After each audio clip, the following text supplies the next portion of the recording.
마지막으로 2016년 정기 시험하고 그 다음에 그 각종 유물들 있잖아요. 그거 지금 부록으로 지금 다운로드 받게 해드렸던 거 잠깐 볼게요. 그래서 그거 이제 짬짬이 보셨겠지만 그 사진이 전부 나오리라고는 생각 안 해요. 그리고 최근에 이렇게 막 사진이 나오고 이러진 않았으니까 많이. 그런데 주요한 그 유물들 있잖아. 뭐 고인돌도 아까 나왔다시피 뭐 예전에 무령왕릉 뭐 이렇게 나오긴 했지만 유물들을 보시면서 좀 이해도를 좀 높이세요. 그러니까 보면 내가 정확히 이걸 봤는데 그림까지 막 정확히 외우진 않았어. 하지만 일단 딱 이렇게 예시로 이제 문제가 나왔을 적에 일단 공부를 조금 해보신 분이라면 자원이라든지 이제 국사를 공부를 해보신 분이라면 이제 느낌이 팍 오는 거예요. 아, 이게 이거구나. 지금 이거에 대해서 묻는 질문이구나. 알게 된단 말이에요. 그러니까 그 부록에서 다운로드 받으셔갖고, 그림으로 보세요. 그래서, 이건 이거지. 웬만하면 맞추실 수가 있을 거예요. 그래서 보면, 정기 시험부터 볼게요. 지금 보면 또 4번에 그의 업적으로 나왔어. 나왔던 거 또 나오고 있죠. 그는 어떤 분인지 한번 볼게요. 그는 고구려의 내정이 불안한 틈을 타서 신라와 연합하여 일시적으로 한강유역을 부분적으로 수복하였지만 곧 신라에게 빼앗기고 자신도 신라를 공격하다가 관산성에서 전사하고 말다. 이분 나제동맹으로 신라와 잘 지내는 척 하다가 어떻게 됐어? 누구의 또 배신으로 또 신라 잘했어. 그러다가 그냥 파란만장하게 너무나 어이없이 관산성에서 누구한테, 여기서 나오지 않았지만 예전에 나왔었어요. 김유신의 할아버지인 김무력 장군한테, 그 김무력 장군의 부하한테 그냥 그 아주 천민 출신의 그 신라 장수한테 죽음을 당했어요. 정말 이거는 진짜 막말로 무슨 죽음인 거죠. 정말 싸움에 나가서 아주 장렬하게 전사했다. 이거는 그래도 한이 없어. 그런데 아들을 응원차 가다가 관산성에서 매복에 걸려서, 그러니까 그게 바로 정보력인 거예요. 성왕이 오고 있다는 걸 이미 진흥왕은 알고 있었던 거죠. 어떻게? 예전에는 무슨 위치 추적도 없는데, 예전에 위치 추적 있죠. 사람이 할 수 있는 위치 추적, 간자들 있잖아요. 스파이들.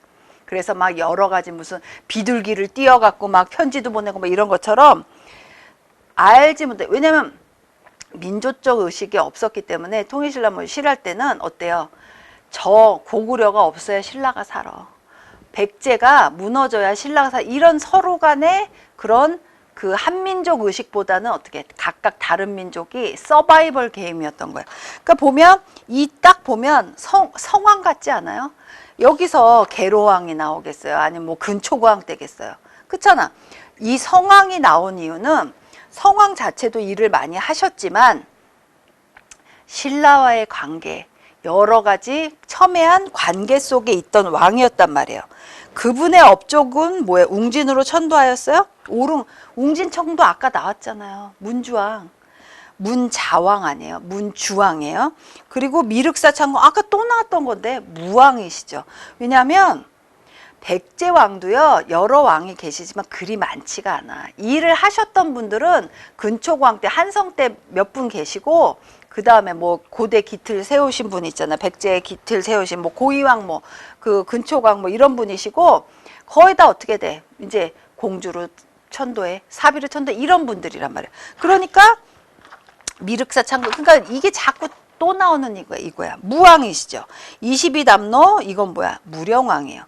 22관청을 22부로 확대한 분이 성왕이란 말이에요. 그렇죠? 그러니까 이 왕 문제도 저는 좋은 것 같아요. 왜냐면 정확히만 잘 외우면요.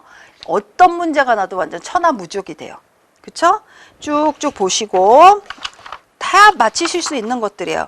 그리고 17번 보세요. 조선 정기에 관한 설명으로 옳은 것은, 여기 보면요. 그냥 딱 읽어도 나와. 조선 전기가 나왔다는 건요. 뭘 물어보냐면은 세종 때 일을 이렇게 하셨어. 태종 때 이렇게 하셨어. 세조 때 거의 조선 전기 때는 이분들이 나와요. 이분들의 업적을 물어보는 거야.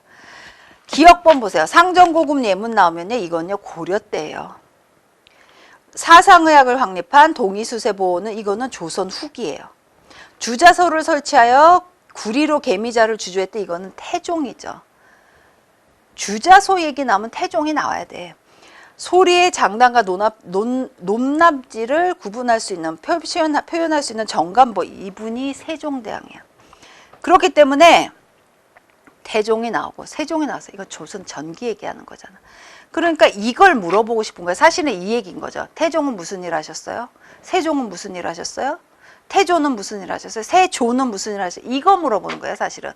근데 한층 더 고차원적인 문제죠, 이게. 그냥 한꺼번에 다 몰아넣고 막 혼란을 주는 거야. 굉장히, 여러분 이거 지금은 맞추시잖아요. 문제 진짜 시험날에 들어가면 이거 헷갈릴지도 몰라요. 막 상정고문 예문이 직지심지, 무슨 심체유절이야, 뭐 이렇게 이거 말도 안 되는 얘기잖아요, 솔직히. 상정고금 예문하고 그게 무슨 상관? 그 상관은 있지만 이름 자체가 다른데. 그런데도 마구 뇌체계가 붕괴될 수 있어요. 그러니까 내가 지금 너무나 당연하게 잘 생각하고 있는 것들이 막상 시험 볼 적에는 문제가 생길 수 있다는 걸 항상 염두에 두시고 그걸 이제 계속 시뮬레이션을 하셔야 돼. 머릿속으로. 내가 이럴 적엔 이렇게 하자. 내가 이럴 적에는 이렇게 하자. 이런 경우도 있어요. 어떤 경우가 있냐면 학생들 중에 시험을 보는데 시험관이 좀 그렇게 꼼꼼하거나 이런 분이 안 들어온 거야. 계속 시험지를 바꿨다 해갖고 거의 한 15분이 날라갔대요. 그러면 그 시험관 탓을 할 수가 있겠어요? 35분 남은 거. 그것도 다 그 학생들이 짊어져야 될, 시험자들이 짊어져야 될 무게란 말이야. 그리고 이제 시간도 안 알려줘. 그냥 뭐 뭘 했는지도 모르게 그냥 빨리 그냥 가버리고 시험 끝나고 나니까 괜히 분한 마음이 드는 거야. 내가 당한 것 같아. 그건 할 수 없어요. 그건 이제 복골복인 거야. 그러니까 최악의 경우 이럴 적엔 나 이거 빨리 받은 다음에 어떻게 할 거야. 물론 그렇게 내가 시뮬레이션 한 만큼 안 나올 수 있겠죠. 그런 환경이 같을 리는 없을 수도 있어요. 그러면 그래도 내가 머릿속에 자꾸 마음을 단단히 잡고서 계속 머릿속에 이렇게 시뮬레이션을 걸어놔야 되는 거야. 걸면서 내가 이럴 경우에 이렇게 할 거야. 나 당황해하지 않고 이런 문제가 나면 이렇게 해야지. 문제를 교수님이 내용을 좀 보라고 했어. 보고 그리고 너무나 내가 모르는 문제도 딱 아는 문제 다 먼저 다 해놓고 모르는 문제도 그 내용들을 보면서 하라고 그랬어. 그러면서 막 혼자 계속 드라마를 짜 놓으셔야 돼요. 그렇게 짜놔도 안 맞는 게 그 실전이에요. 그런데 그런 대응까지도 안 해놓으면 더 어떤 일이 벌어질지 몰라. 아유 그냥 시험 보고서 그냥 대충 저기나 하고 시험 보고 나오면 되죠요. 이렇지만 사실요 그게 쉬운 건 아니에요. 내년은 어떻게 될지 모르겠어요. 내년도 1년에 한 번 본다면 여러분은 또 1년이 또 이렇게 될 수도 있는 거예요. 그리고 제가 이제 걱정하는 부분 중에 하나가 한 번 떨어지기 시작하면요 그게 계속 가요. 그러니까 한 번 떨어질 적에 다음에 꼭 붙어야 돼. 그렇지 않고 한 번 더 이렇게 가면요 이게 또 끝도 한도 없고 또 본인의 생활에 또 어떤 변화가 생길지 몰라. 여자분들은 또 뭐 결혼을 하실 수도 있고 무슨 출산하시고 여러 가지 일들이 있잖아요. 그러니까 그것을 지금 당장 그게 이제 내가 통과하고 안 하고는 나중 문제고 일단 지금 당장에 내가 할 수 있는 거를 지금 해야 돼요. 이번 시험에서 내가 어느 정도까지 하자. 악착같이 내가 한 문제라도 더 맞출게. 학생들이요 의외로 60점에서 걸린 학생들 많아요. 58점. 그러니까 점수 하나가 0.6이라면 그거 하나 국사 빼고 그거 하나가요 0.9. 그게 잘못하면 정말 내가 딱 걸릴 수 있어. 그 60점이 되느냐 안 되느냐. 그것 때문에 내 인생이 1년 동안 어떻게 바뀔 수도 있어요. 아닌 것 같죠? 진짜예요. 그쵸? 그렇게 하고 쭉쭉 넘어가시고 관광자원 해설 나와요. 그래서 자원 해설 보면 26번에 보면 조선 태조 이성계의 어진을 모으신 곳. 이거 보면 뭐예요? 이성계에 어진하면 전주, 경기죠. 전주 가면요, 대부분 많이 일반적으로 가신 데가 그 경기전이에요. 그러니까 막 그렇게 화려하거나 이러진 않지만 굉장히 의미가 깊죠. 어진을 모시고 있으니까. 안동 고산서원은 이상정이란 분의 이분 성리학자예요. 이분을 추모하는 것이고, 영주 소수는 얼마나 유명해요. 최초의 사액서원이야. 경주 옥상서원은 이연적이라는 성리학자를 추모하는 사당 겸 서원이죠. 그리고 쭉쭉 넘어와서 29번에 보면 독립축산식품부가 지정한 국가중요 농업유산 쭉쭉 나왔어요. 이거 해설에 넣어놨으니까 꼭 공부하셔야 되고, 또 뭐가 나왔어? 32번에 보면 해수욕장의 순서를, 해수욕장에 대한 것도 나와요. 그쵸? 그리고 다음 페이지 보면 38페이지 지금 옛 전통들, 예를 들어서 38페이지에 마을 고기에 고객마루에 있는 고목이나 돌무더기를 마을의 수호신으로 상징하고 숭배하여 옆에 당을 짓기도 한다. 이런 것들. 요거 꼭 체크. 그쵸? 고갯마루죠. 고갯마루. 그리고 그 다음에 41번 다음에서 설명하는 문화생태 탐방로가 49개 정도 있거든요. 그거 제가 해설에 다 넣어놨어요. 그러니까 해설에 여기 보면 문화생태 탐방로로 들어간 것 중에 하나가 여기 다 들어가는데 이 제시문에 있는, 이건 사실 제가 이 문화생태 탐방로를 무조건 다 외우세요 하란 말은 못해요. 왜냐면 49개를 어떻게 알아? 그 특성을 하나하나 어떻게 넣어놓냐, 다 외우냐고. 그런데 보세요. 하나의 방법은 여기서는 얘기할 수 있어요. 아리랑길 같은 경우는 진도에 관한 거예요. 무돌길 하면은 무등산 비슷해서 광주 쪽이에요. 슬로길은 우리 슬로시티라고 타지면 슬로길은 청산도 쪽이죠. 해파란 길을 설명하는 게 이 박스에 들어간 거예요. 해파란 길은 부산 쪽이에요. 그러니까 참 이게 기본적인 상식이 그래서 이래서 필요하죠. 왜냐하면 문화생태 탐방로에 대해서는 정확히 잘 몰라요. 그러니까 이 문제가 굉장히 어려운 이유 중에 하나가 문화생태 탐방로에 뭐뭐가 들어간다는 것 플러스 그 뭐뭐가 대해서 설명까지 지금 하래. 그러니까 이거는 제가 이거 무조건 외우세요. 이거 푸시는 못해요. 여러분이 이제 선택을 좀 하셔야 되죠. 그 대신에 제가 해설에는 넣어놨어요. 그리고 다음 페이지 49번에 유네스코 문화유산으로 등재된 경주 역사유적. 우리 경주 역사유적지구가 5개 지구로 나누는 거 아시죠? 그쵸? 그거 꼭 체크하셔야 되고, 그 다음에 관광법규 보면은 4번 충분히 보셔야 되고, 그 다음에 이거 계속 비슷한 내용들이 계속 나와요. 그러니까 내가 진짜 법규를 잘 맞추고 싶다면요, 이 4회에 걸친 2015년, 2016년에 걸친 4회분을 법규건 뭐건 다 외우고 이해하는 거예요. 그렇게 되면 그것만이라도 다 정확히 외우면요, 다른 문제가 나와도 다른 문제는 또 보면 되는 거야. 제가 보기에는 지금 4회 중에요, 문제가 나온다면 이 4회 중에 제가 보기에는 또 문제에 나올 것들이 한 70%, 80%예요. 그러면 70%, 80%면요, 일단은 여기 나온 문제들을 다 외우고 이해하고 그 다음에 관련된 문제들을 조금 외우면요, 20%, 30%가 채워지는 거예요. 그럼 25개가 나오는 거죠. 그러니까 특히나 다른 문제도 마찬가지지만 특히 법규는요, 나왔던 문제들이 또 나와요. 나올 게 그리 많지 않아요. 법규가 아무리 많은 것 같아도 중요한 문제들은 그렇게 많지 않아요. 그러니까 그 중요한 문제, 그러면요, 법규에서 가장 중요한 문제가 뭐예요 하면 이 기출문제 풀으시면 그게 중요한 문제예요. 예외상, 다만, 오로지 이런 것들 주시해서 보시라고요. 그쵸? 그렇게 하고 그 다음에 이런 거 있어요. 특히나 한 8번을 예를 들어 보면요, 8번의 방법 하나 알려드릴게요. 8번의 문제가 관광진흥법령상 폐광지역 카지노업자의 영업 준칙에 관한 설명으로 옳지 않은 걸로 나요. 한번 예를 상식적, 이거 공부하지 않았다는 상식으로 한번 보세요.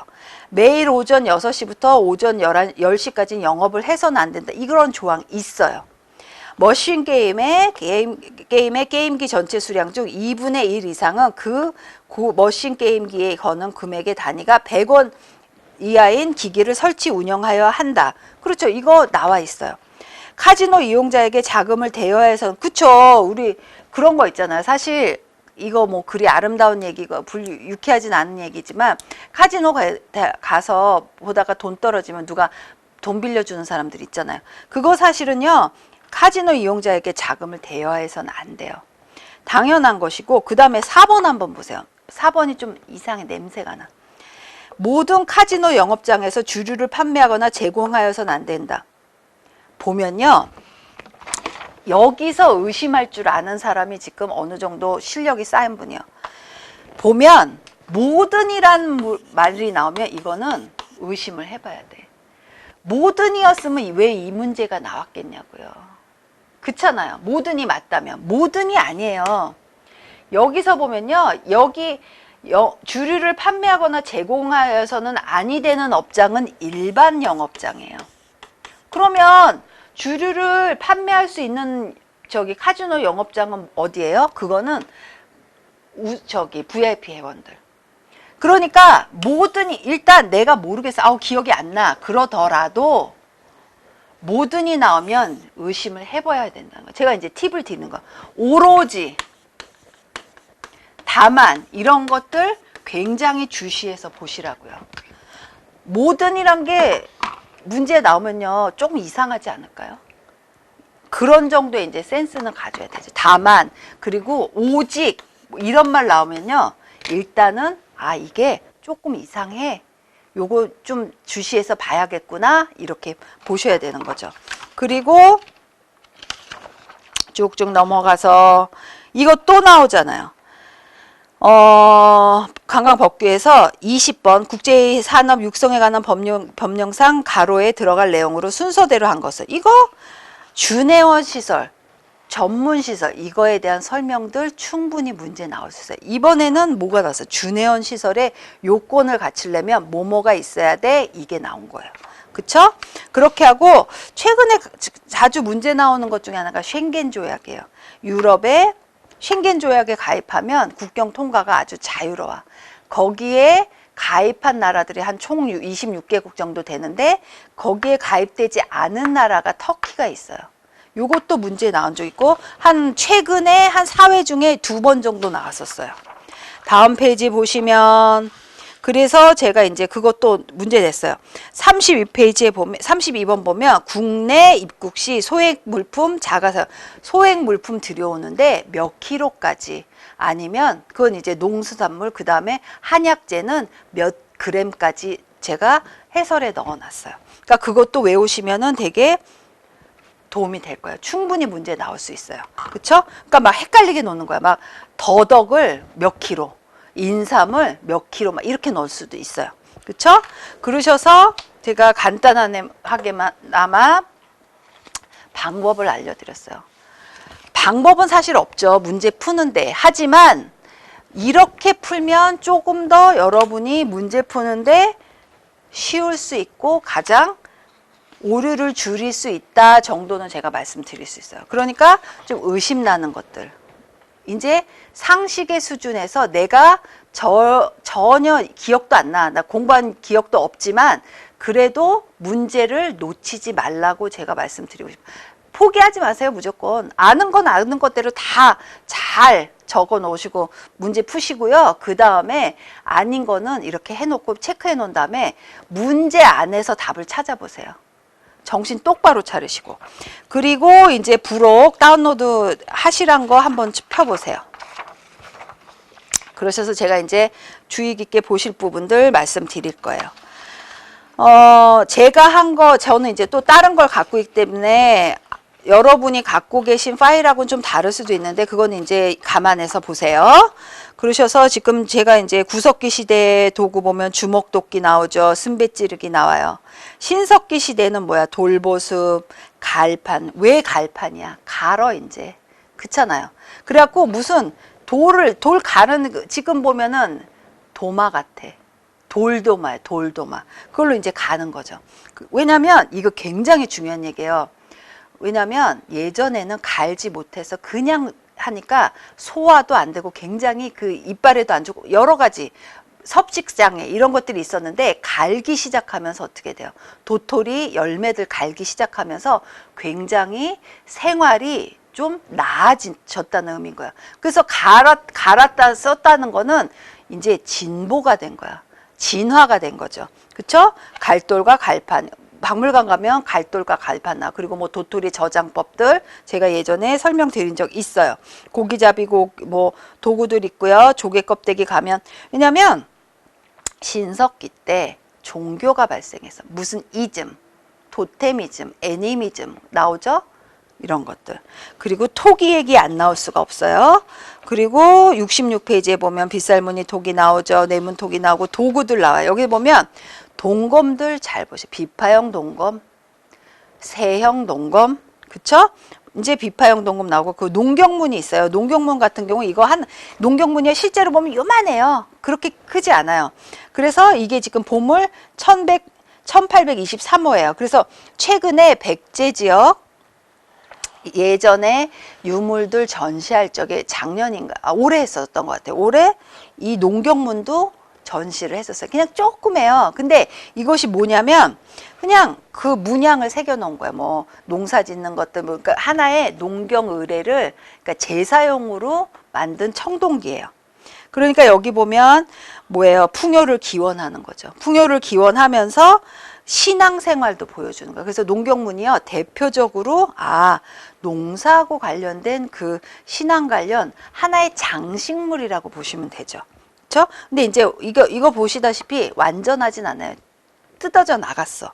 요거 보시면 되고요. 좀 더 이제 찾아보실 분들은 찾아보시고 그 다음에 바위 그룹 나와요.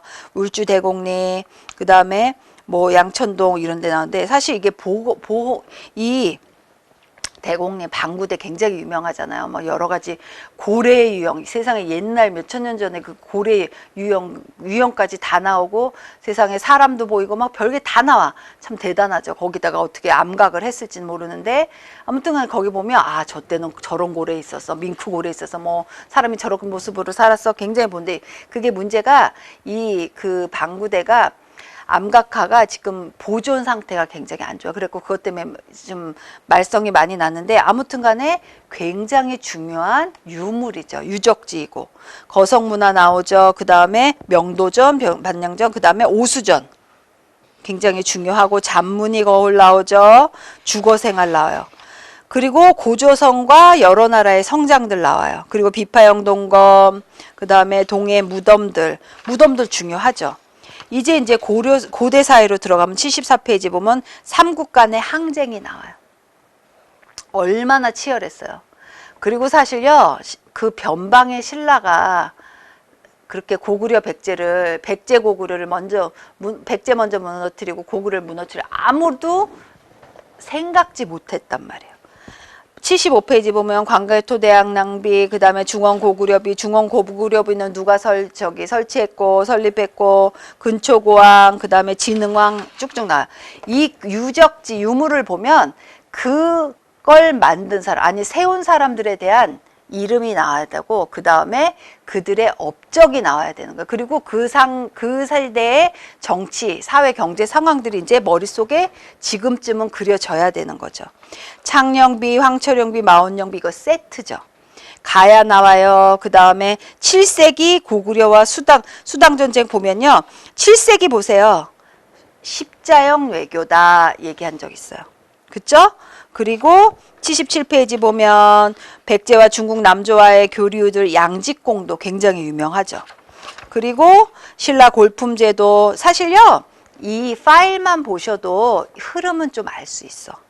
삼국시대에 임신서기성 나오죠. 그 다음에 뭐 2차돈 순교비, 그 다음에 사신도 모르시는 분이 있어요? 지금 없어요. 적어도 공부하신 분들. 그 다음에 산수문전 나오죠. 매직권 나오죠. 그 다음에 금동대학로, 그 다음에 첨성대, 그 다음에 뭐 금관. 얼마나 금관 대단해요.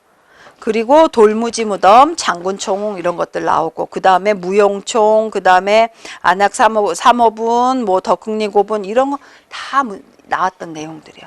돌무지 무덤, 석촌동 완전히. 그런데 이 석촌동 고붕은 누구 건지 아직 몰라요. 석촌동 한번 가보면 정말 크거든요. 근데 누구 건지 어느 분의 무덤인지 모르는데 너무 사이즈가 대단해.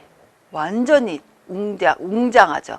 그러면 이 정도의 스케일을 가진 왕은 도대체 백제에서 누굴 것 같아? 그쵸? 누구시길래 도대체 이렇게 아주 그냥 당당하고 웅장하고 이런 능을 자랑하냐 말이죠. 그러면 상상할 수 있어요. 근초광의 무덤이 아닐까 하는 거죠. 근데 아직은 누구 건지는 정확하게 밝혀지지 않았어요. 어떤 기록이 나오면 이제 되겠죠. 무령 왕릉에서 이러이러한 것들이 나왔었어요. 그리고 지성 매직권은요, 이런 게 있어요. 예전에는 왕이 돌아가셔서 어떤 이제 왕릉을 지으면 그 땅을 산 게 보여야 돼. 그래서 돈도 지급을 하는 거야. 그러니까 거저 와서 이 땅을 침입한 게 아니라는 거지. 그것도 하나의 신앙이에요. 그래서 돈을 주고 매직권 뭐 이런 게 나오는 게 돈을 지불하고 내가 이 땅을 들어왔다 이렇게 보시는 거죠. 지금 왕릉에 지금 우리들의 머릿속에 뭐가 있어야 돼? 왕릉은요, 사후 세계가 있다는 거예요. 돌아가셔서 끝난 게 아니야. 지금 사후에도 살고 계셔. 그렇기 때문에 살고 계시려면은 어떻게 돼? 돈 내고 사셔야 되는 거죠. 그쵸? 아무튼 간에 돌무지 전널무덤 얘기 나왔고요. 그 다음에 84페이지 보면은 백제 무왕에 대한 설명들, 그 다음에 탑 나와요. 탑들 요런 거, 탑 같은 경우는요, 자원할 적에 잘 보시면 이해가 빨라요. 내가 도대체 저기 지금 지증왕의 비가 뭐야, 지금 단양 적성비가 뭐야 이렇게 하더라도 일단 비석이 사실은 비슷비슷하죠. 그리고 비석 자체가 중요한 게 아니잖아요. 거기에 쓰여 있는 글자가 중요해. 기록이 중요하기 때문에 이것 자체가 중요한 건 아니지만 이러이래서 의미가 있어, 가치가 있어 이렇게 보시면 돼요. 불상들 나오죠. 연가 7년명 금동열의 입성, 이거 굉장히 유명하죠. 그렇죠? 그리고 서산 마의 삼존불. 삼존불은 뭐예요? 세 분이 지금 서 계시는 거죠. 앉아 계시기도 하고, 그 다음에 고구려의 담징 뭐 이런 분들 일본의 외에 어떤 문물들을 전수해 줬나, 전래해서 수입하게 수출했나 뭐 이런 것들. 백제 같은 경우 89페이지에 나오죠. 그 다음에 통일신라미 발에 나와요. 발에 중앙행정기구 나오죠. 민정문서 나오죠. 이것만 봐도 머릿속에 그때 이랬지 기억하죠. 범종 나오죠. 상원사 동주, 그 다음에 성덕대왕 신종 나와요.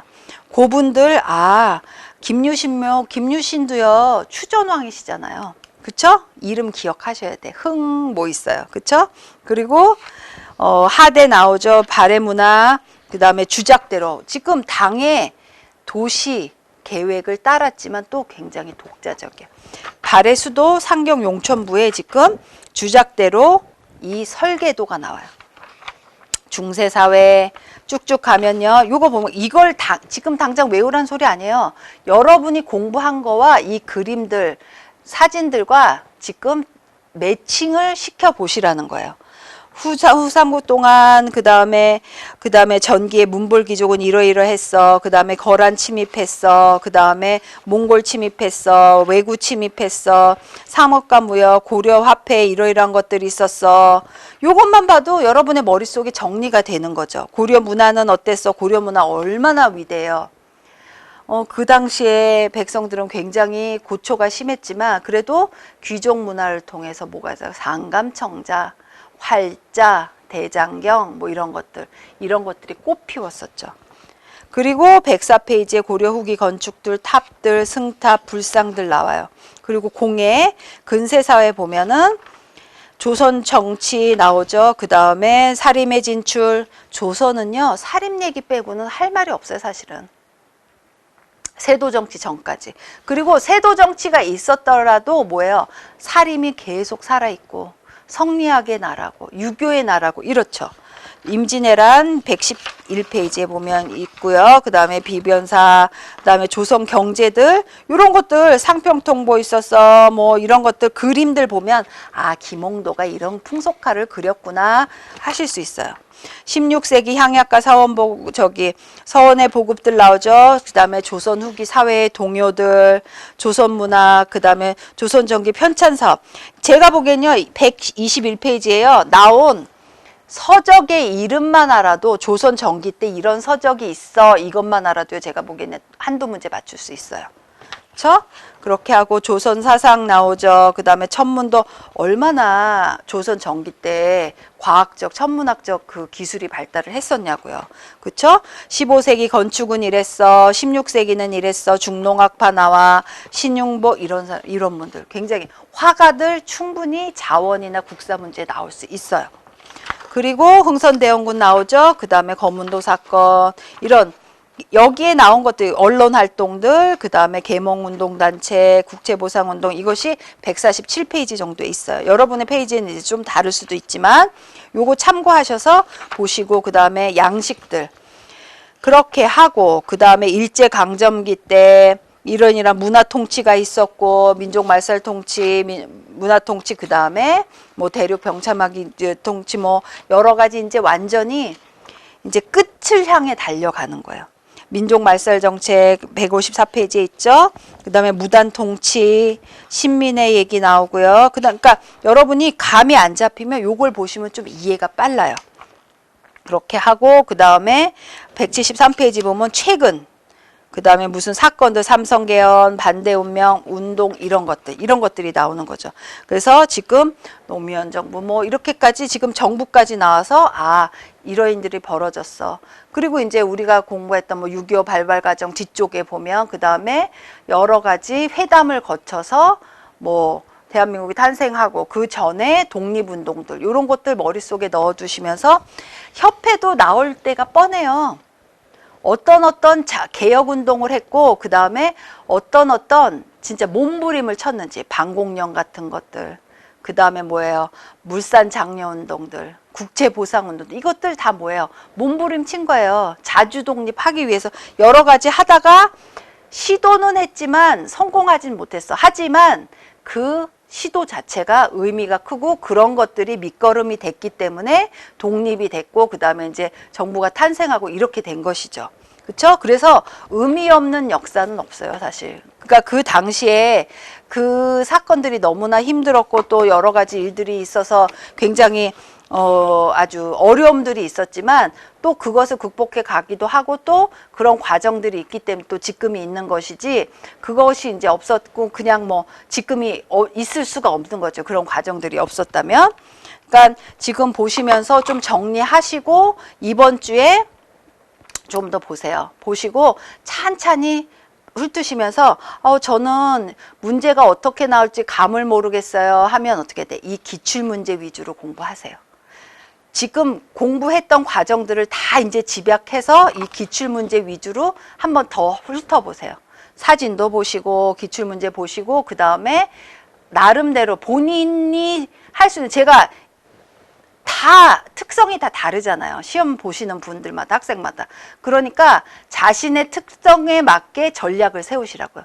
나는 이렇게 할 거야. 나는 조금 일단 시험에 약해. 이런 분도 있고 나는 시험 공부 많이 안 한 거에 비해서는 시험에 강해. 이런 분도 있어요. 그런 분들은 본인들의 실력에 맞게 전략을 세우시라고요. 그렇게 하셔서 시험 시간에 늦지 마시고 그게 제일 중요해요. 그리고 점수 잘 갖고 오시고 지금 왜냐면 이제 점수를 알아야 또 면접 공부를 하실 거 이렇게 될 거니까 하시고 너무 걱정 마시고 그 다음에 이제 마음을 편히 가지시면서 좀 공부하셨으면 좋겠어요. 시험 잘 보세요. 감사합니다.